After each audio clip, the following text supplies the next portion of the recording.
Hello, good morning to all students of BSc Part 1. Today, in this online class of physics, we discuss about remaining part of previous lecture, in which we all are learned or knows that what is physics, what is science, what is electronics, and some basic concept related to that.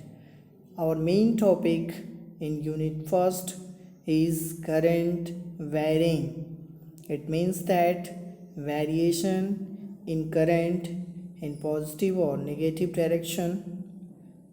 Also, we learned about some basic concepts like voltage, potential, current, potential difference, capacitance, capacitor, etc. So, before starting our main topic, that is varying current, and under this section, the main topic is steady state and its transient state.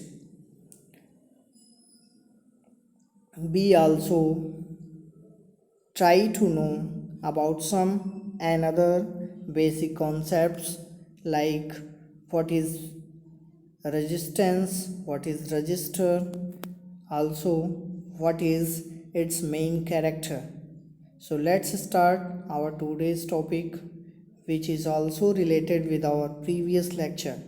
Now I am talking about some other basic concepts like what is resistance and resistor, and then we talk what is steady state and its transient state. जैसा कि हम सभी जानते हैं, हमारी इस class में जितने भी बच्चे हैं वो यूपी बोर्ड के हैं और साथ ही साथ सीबीएसई बोर्ड के भी हैं, लेकिन उसमें से यूपी बोर्ड के बच्चों की संख्या ज़्यादा है, जिसके कारण हमें दोनों लैंग्वेज का प्रयोग करना पड़ेगा। तो हिंदी और इंग्लिश में बात करते हुए हम अपने टॉपिक को आगे बढ़ाते हैं। पिछली कक्षा में हमने कुछ बेसिक कॉन्सेप्ट पढ़े थे करंट वैरिंग से संबंधित, जैसे कि साइंस क्या होता है, फिजिक्स क्या होता है, इलेक्ट्रॉनिक्स क्या होता है, और इसमें जो मेन टॉपिक था हमारा करंट वैरिंग, इसमें जो ट्रांजिएंट स्टेट है हमारा, स्टेडी स्टेट एंड ट्रांजिएंट, इस टॉपिक को शुरू करने से पहले कुछ बेसिक कॉन्सेप्ट जिनके विषय में हम चर्चा कर चुके हैं कि जैसे capacitor, capacitance, voltage, potential difference, current etcetera क्या होते हैं, इसको आप पहले से भी जानते हो, फिर भी हम एक रिवीजन कर रहे हैं इस टॉपिक का। अब हम आगे बढ़ते हैं अपने इस टॉपिक को लेकर, जिसका नाम है करंट वैरिंग या वैरिंग करंट। तो इसमें बचा हुआ टॉपिक हमारा जो बेसिक कॉन्सेप्ट था वो था कि रेजिस्टेंस क्या होता है, रजिस्टर क्या होता है, उसके विषय में हमें जानना है कि रेजिस्टेंस क्या है, रजिस्टर क्या है। आपकी इस स्क्रीन पे लिखा हुआ है कि रेजिस्टेंस एंड रजिस्टर। रजिस्टर का मतलब होता है प्रतिरोध और रेजिस्टेंस का मतलब होता है प्रतिरोधकता। प्रतिरोध और प्रतिरोधकता क्या चीज़ होती है, पहले से ही हम जानते हैं। प्रतिरोध जो बाधा उत्पन्न करे वो प्रतिरोध है, और जिस गुण के कारण बाधा उत्पन्न होती है उस गुण को प्रतिरोधकता कहते हैं। यानी the property of any conductor which opposes the flow of current is known as resistance and it is represented by कैप्सुलेटर कैपिटल आर। इसका मतलब हुआ कि किसी कंडक्टर यानी किसी चालक का वह गुण जो करंट फ्लो का विरोध करता है, यानी उसमें अपने अंदर बहने वाली धारा का विरोध करता है, वही क्या कहलाता है, रेजिस्टेंस कहलाता है, प्रतिरोधकता कहलाती है। इसको हम कैपिटल आर से रिप्रेजेंट करते हैं। ये क्यों उत्पन्न होती है, उसका रीज़न होता है कि जब हम किसी भी चालक के अंदर, कंडक्टर के अंदर इलेक्ट्रिक करंट को अलाउ करते हैं कि अब तुम फ्लो करो, यानी कोई कंडक्टर उसमें हम बाहर से कोई सोर्स अप्लाई कर दें जिसके कारण उस कंडक्टर में धारा का प्रवाह हो सके। तो ऐसी स्थिति में अगर कंडक्टर उस करंट का विरोध करता है, करंट कब फ्लो होती है, जब चार्ज फ्लो होते हैं, चार्ज का मतलब इलेक्ट्रॉन फ्लो होते हैं, यानी वो क्या करता है, वो कंडक्टर, वो चालक बहने वाले इलेक्ट्रॉनों का विरोध करता है, तो उसी को बोलते हैं प्रतिरोधकता। क्यों विरोध करता है? इसलिए विरोध करता है कि जब उस इलेक्ट्रिक करंट, यानी जिसके कारण इलेक्ट्रिक करंट फ्लो हो रही है, अर्थात इलेक्ट्रॉन, वो इलेक्ट्रॉन जैसे ही कंडक्टर के अंदर स्टार्ट करते हैं फ्लो करना, चलना स्टार्ट करते हैं, तो उस कंडक्टर के अंदर ऑलरेडी क्या होते हैं, आयंस होते हैं, इलेक्ट्रॉन्स होते हैं, एटम्स होते हैं। तो वो इलेक्ट्रॉन जो बाहर से करंट के माध्यम से प्रवेश किया और वो इलेक्ट्रॉन जो उस कंडक्टर में पहले से प्रेजेंट था, दोनों आपस में टकरा जाते हैं और ये इनके बीच की टक्कर लगातार होती है, यानी और जिसके कारण यहाँ पे रेजिस्टेंस प्रोड्यूस हो जाता है। वही चीज़ लिखा है हमारा पहला पॉइंट कि when electric current is allows to flow in any conductor then moving electron in conductor strikes continuously with electron and ions and also with atoms present in it का मतलब उस कंडक्टर के अंदर, and comes in the path due to which resistance come out, जिसके कारण resistance उत्पन्न होता है। किसके कारण? उस टक्कर के कारण, इलेक्ट्रॉन के बीच, इलेक्ट्रॉन आयंस के बीच, इलेक्ट्रॉन एटम्स के बीच जो टक्कर उत्पन्न होती है, उस टक्कर के कारण किसी चालक में रेजिस्टेंस उत्पन्न होता है। दूसरा कारण है कि if potential difference between two edges of conductor is V volt and I is the current flowing, then resistance is equal to voltage upon current. General हमको इक्वेशन पता होता है R is equal to V upon I। Generally हम जानते हैं V is equal to IR। Ohm's ने ये नियम दिया था कि जो वोल्टेज होता है वो करंट और रेजिस्टेंस का प्रोडक्ट होता है। तो इस इक्वेशन से हम कह सकते हैं कि पोटेंशियल डिफरेंस, अगर किसी चालक के दो सिरों के बीच का पोटेंशियल डिफरेंस V है और उस चालक के अंदर बहने वाली धारा I है, तो ऐसी स्थिति में उस चालक का जो रेजिस्टेंस होगा वो हमेशा वोल्टेज और करंट का रेशियो होगा। तो अब आपको इस बात समझ में आ गई होगी कि रेजिस्टेंस क्या होता है।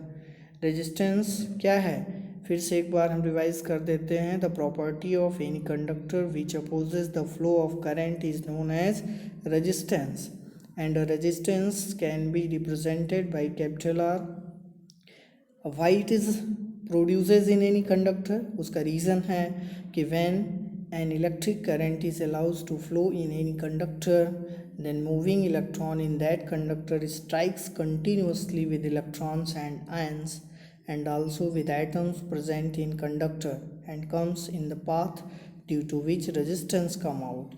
यानी कि जब हम इलेक्ट्रिक करंट किसी कंडक्टर में अलाउ करते हैं फ्लो करने के लिए, तो ऐसी स्थिति में इलेक्ट्रॉनों का प्रवाह शुरू हो जाता है और वो इलेक्ट्रॉन जो बाहर के सोर्स के कारण उस कंडक्टर में अलाउ किए हैं, वो इलेक्ट्रॉन उस कंडक्टर के अंदर मौजूद, पहले से मौजूद इलेक्ट्रॉन, आयंस और एटम से लगातार टक्कर करते हैं, जिसके कारण रेजिस्टेंस का जन्म होता है।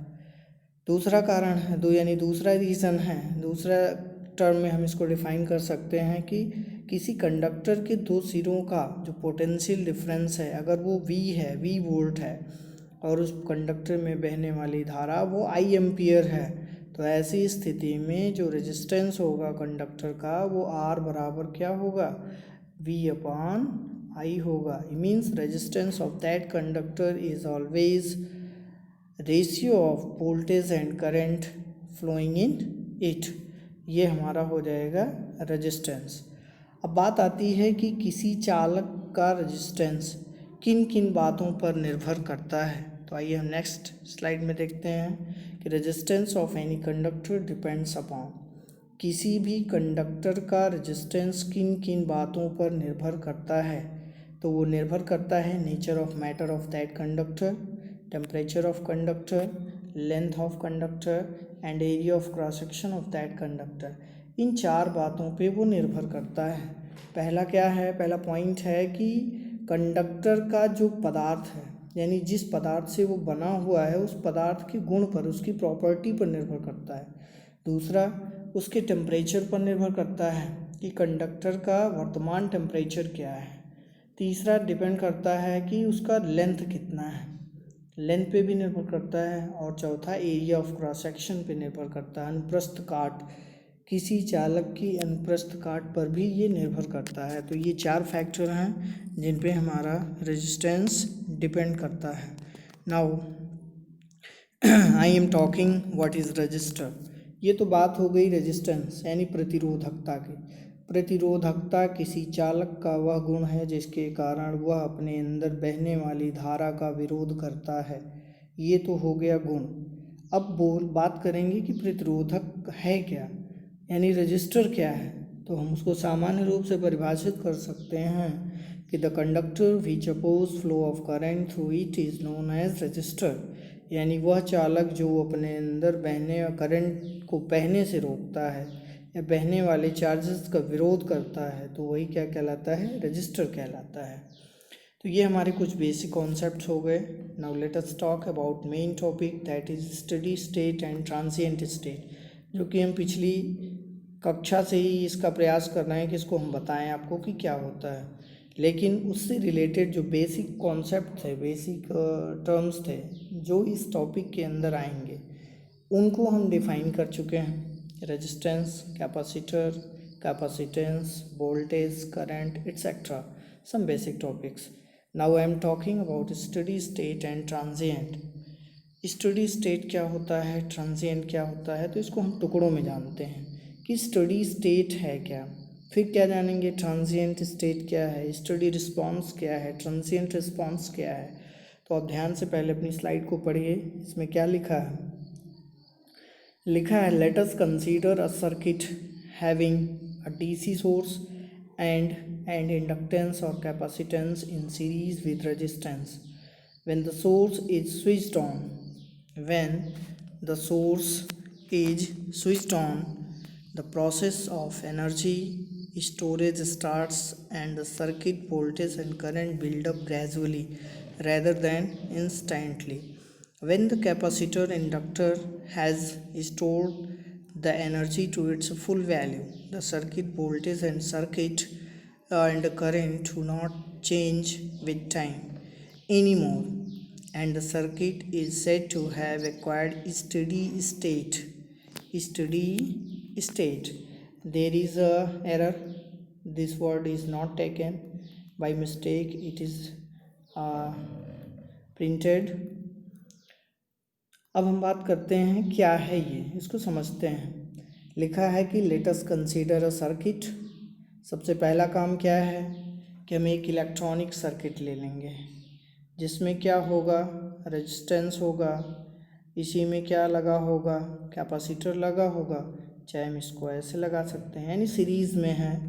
तो यानी हम एक सर्किट मान लेते हैं, सर्किट में रजिस्टर भी है, कैपेसिटर भी है, यानी इसको हम बनाएं अगर, तो यहाँ इसका हम इस फॉर्म में ले लें, ये हमारा इंडक्टर है या इसी के स्थान पे हम कैपेसिटर ले लें और सीरीज़ में रजिस्टर लगा हुआ है, तो ये हमारी सर्किट है।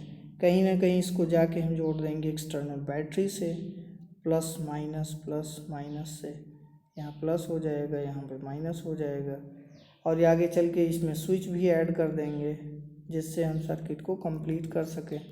तो ये हमारी एक सर्किट अगर बन जाती है और इसके पास ये हमारा क्या है, डीसी सोर्स है। डीसी सोर्स हमने पढ़ा बेसिक टॉपिक में। डीसी सोर्स का मतलब कोई एक ऐसा सोर्स जो अपने पास इलेक्ट्रिकल एनर्जी को स्टोर करने की क्षमता रखता हो, जैसे बैटरी।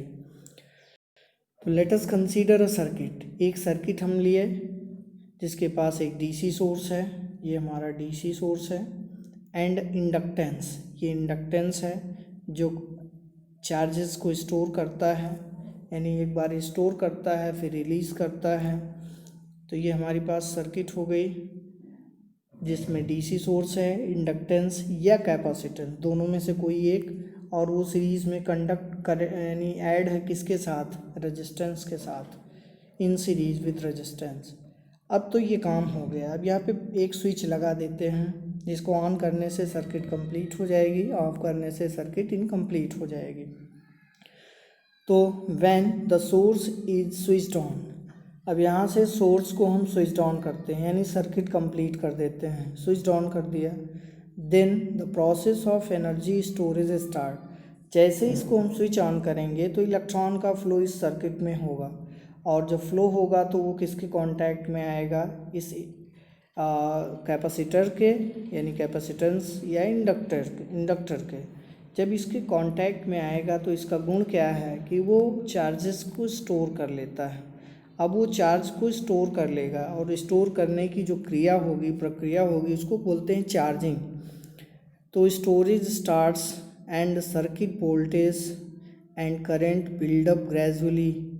तो इसका मतलब क्या हो गया कि यहाँ पे लिखा है कि जब हम सोर्स को अलाउ कर देते हैं काम करने के लिए, स्टार्ट कर देते हैं, तो ऐसी स्थिति में होगा क्या, ऐसी स्थिति में हमारे पास जो वोल्टेज है, storage starts and circuit voltage and current build up, यानी वोल्टेज और करंट दोनों का बनना स्टार्ट हो जाता है ग्रेजुअली का मतलब होता है स्लोली यानी धीरे धीरे, रेदर देन इंस्टेंटली, अचानक से।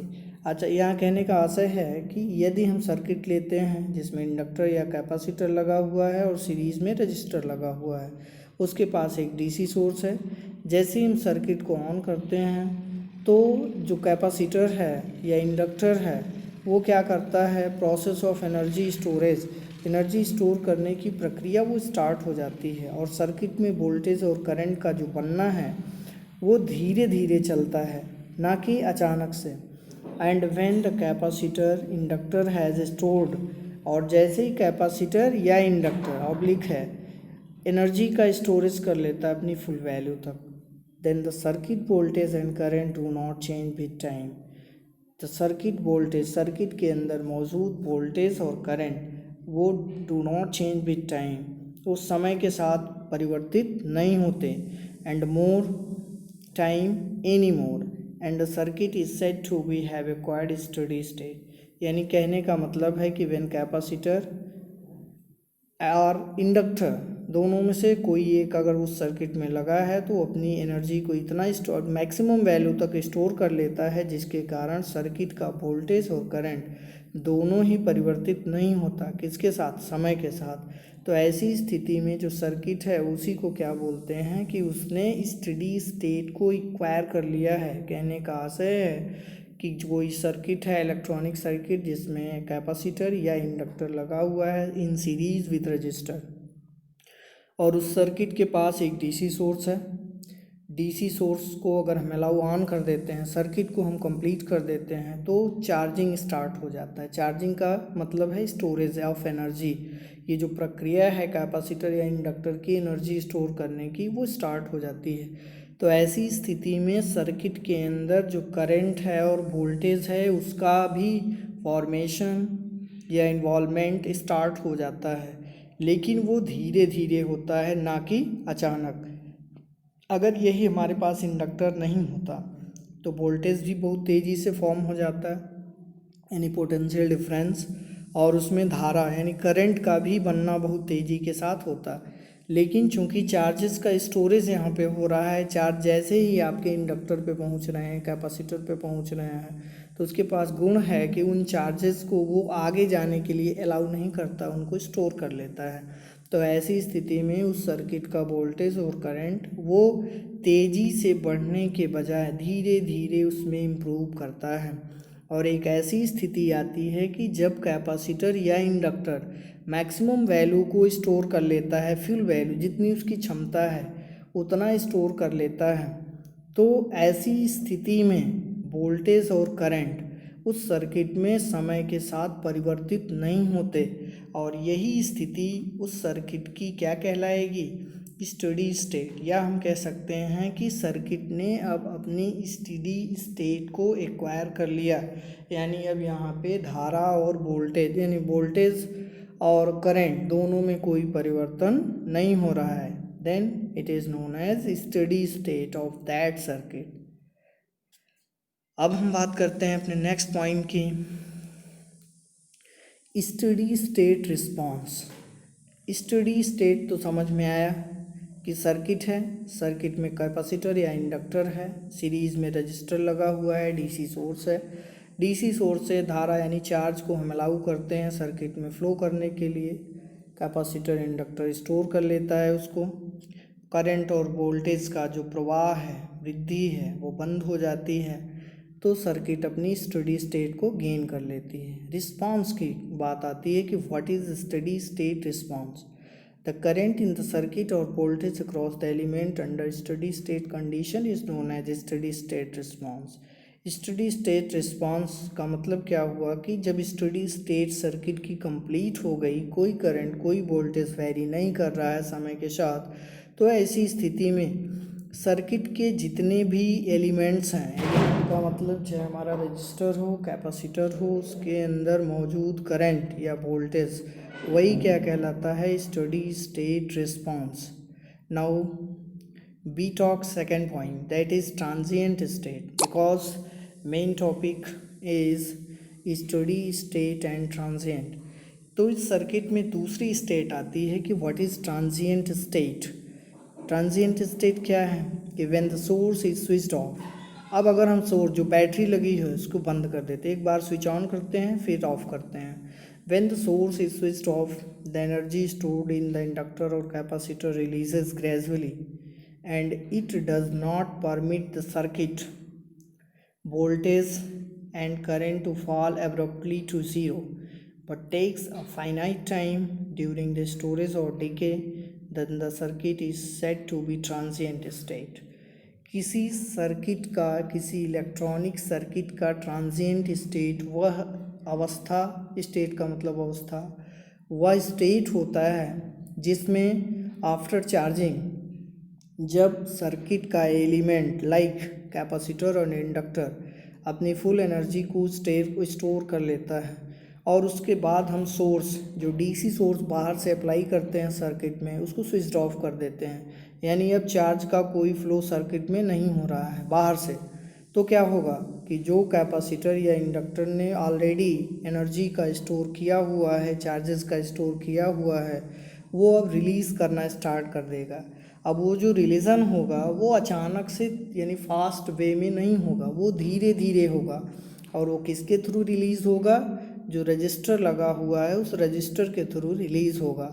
और ऐसी स्थिति में जो सर्किट है and it does not permit the circuit, यानी ऐसी अवस्था में ये सर्किट को अलाउ नहीं करता, परमिशन नहीं देता कि वोल्टेज और करंट ये दोनों तेज़ी से जीरो हो जाएं। यानी तेज़ी से जीरो होने का मतलब जब बैटरी बाहर से निकल गई तो इनको जीरो हो जाना चाहिए, लेकिन इन प्रेजेंस ऑफ इंडक्टर और capacitor it does not take, ऐसी स्थिति नहीं उत्पन्न होती।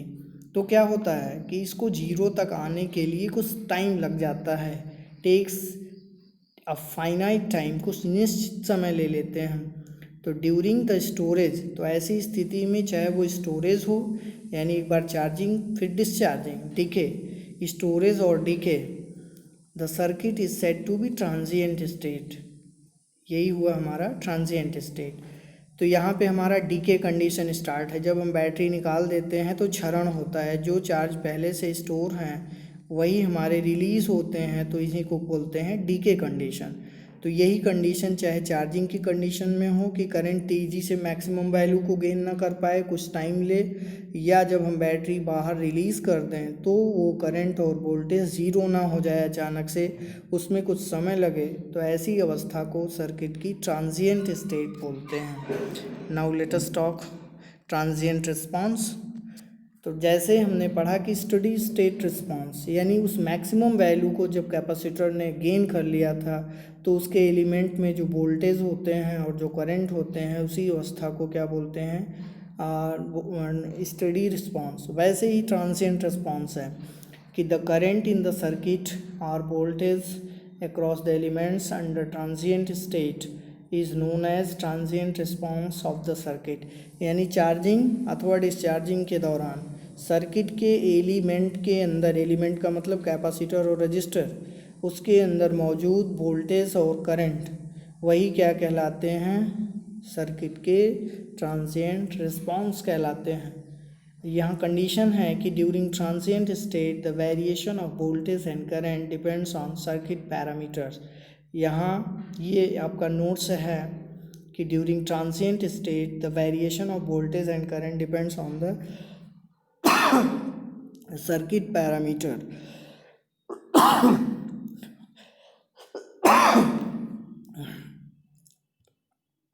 यानी ड्यूरिंग द ट्रांजिएंट स्टेट जो वेरिएशन होता है वोल्टेज और करंट का, ये दोनों डिपेंड करता है सर्किट पैरामीटर्स पे। सर्किट पैरामीटर्स में काफ़ी पैरामीटर्स हैं, उनकी बात हम अगले टॉपिक में करेंगे। So thank you. Next class will be on topic growth and decay for current in circuit containing L and R inductor and resistor. हमारा अगला टॉपिक है इस करंट का कैसे ग्रोथ होता है, करंट कैसे डिके करती है। ग्रोथ माने बढ़ना, डिके माने घटना। किसी करंट का बढ़ना या घटना किसी इलेक्ट्रॉनिक सर्किट में, ऐसी इलेक्ट्रॉनिक सर्किट में जिसमें एल और आर प्रेजेंट हों। एल का मतलब इंडक्टर हुआ, आर का मतलब रजिस्टर हुआ, यानी एल आर सर्किट। ऐसी सर्किट जिसमें इंडक्टर और रजिस्टर दोनों प्रेजेंट होते हैं उसको हम बोलते हैं एल आर सर्किट। तो किसी एल आर सर्किट के थ्रू करंट का ग्रोथ और करंट का डिके, उसके लिए मैथमेटिकल एक्सप्रेशन जनरेट करेंगे। किस इक्वेशन से हम इसको रिप्रेजेंट कर सकते हैं कि ये रिप्रेजेंट कर रहा है वेरिएशन ग्रोथ ऑफ करंट, और वहीं पे हम देखेंगे कि कुछ मैथमेटिकल इक्वेशंस हैं जो रिप्रेजेंट करते हैं decay of current. So thank you, we will talk about that in our next lecture. Thank you.